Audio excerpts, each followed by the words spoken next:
If you're in your late 20s or your 30s and you're ready to start having some actual real money, listen up. My name is Rachel and I retired from my full-time fashion career at the age of 36.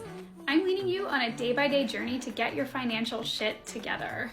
Over the last couple of days, we've been talking about how much money you should probably be saving and where that money should be going.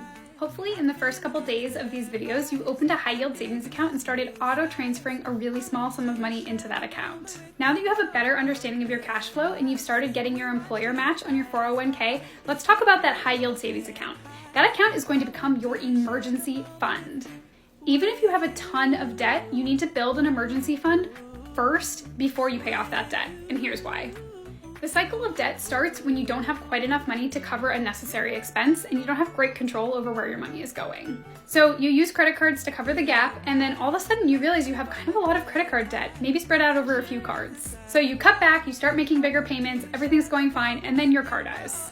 Suddenly, you have to use that credit card again. But if you just had an emergency fund to pay for the car dying, you wouldn't have lost any ground on the credit card debt.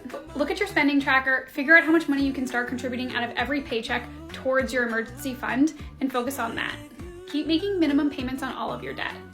If you have questions about your personal situation, drop them in the comments. Follow for more.